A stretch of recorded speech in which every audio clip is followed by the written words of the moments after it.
This video, I'm going to talk about split stepping. I'm going to show you how it's done, and I'm going to show you some real world examples. Stay tuned. Hey guys, Baird here. Welcome back to another video. Today, we're talking about some footwork stuff. Now, as you're probably aware, having the proper kind of footwork in pickleball is a big key to success in the sport. And in this video, I'm going to talk about a certain section of footwork, which is what we call split stepping. So just to begin, what is split stepping exactly?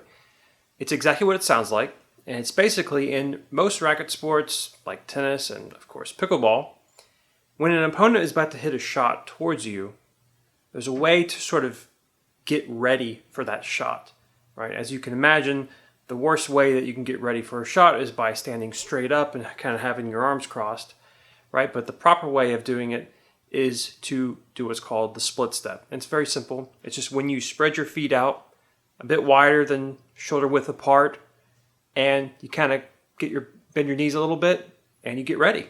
That's it. The tricky part is actually knowing when to do it, and also knowing how to stop your momentum. So split stepping allows you to get ready for the ball in order to ensure, or at least increase the chances that you'll be able to successfully get the ball back over. One of the most brutal shots you can get in pickleball is a shot directly at your feet. And if you're standing straight up, it can be really difficult to return those shots. So split stepping really helps you to return all these kinds of shots that sort of land at your feet. As you become more advanced in pickleball, that's going to become more common because people like to do these really deep dink shots, straightaway dink shots, and they land sort of at your side. If you're split stepped, you're going to be ready for them.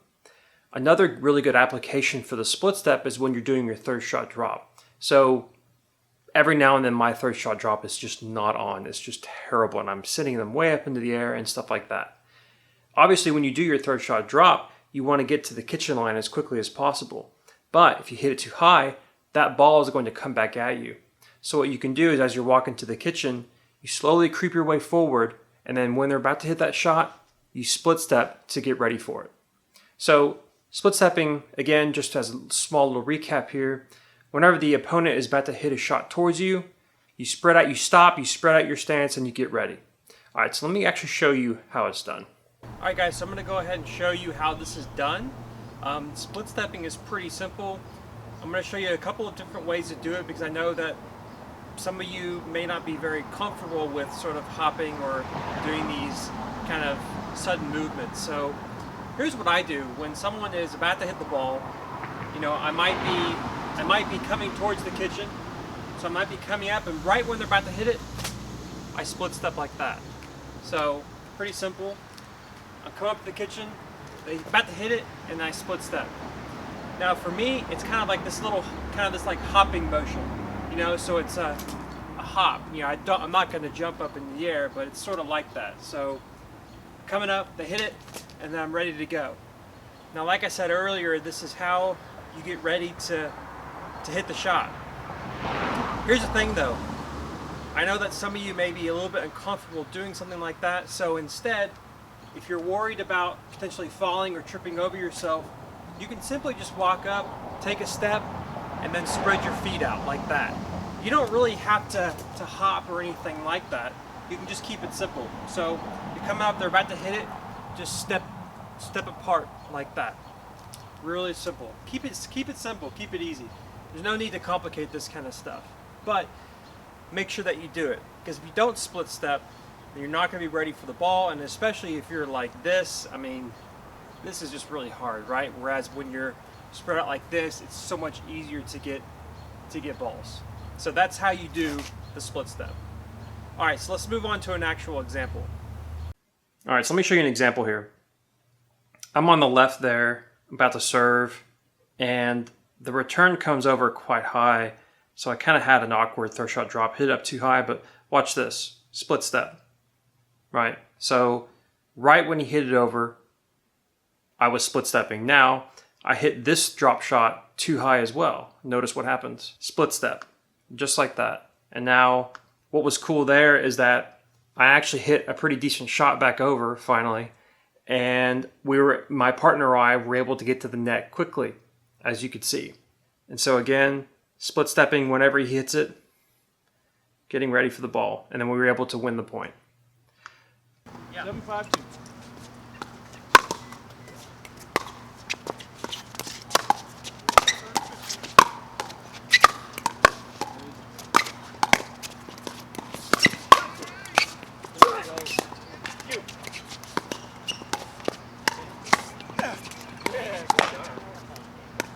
All right, so I hope that was helpful, actually seeing a real world example of how it works. Keep in mind that split stepping is used when the opponent is about to hit a shot at you.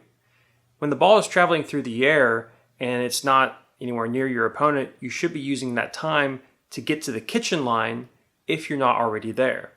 The split stepping allows you to stop in your tracks, to stop your momentum when you're running forward so that you can get ready for the ball. The other crucial thing to understand about split stepping is that it helps you to stop in your tracks and get ready for the ball when you're running. Now, you probably know this already, but hitting a shot and running at the same time can sometimes be a nightmare. And so if you're running towards the kitchen, shot's coming at you, and you need to react to it, the split stepping will help you to stop in your tracks completely in order to get ready for the ball so that you're not running and hitting the ball at the same time.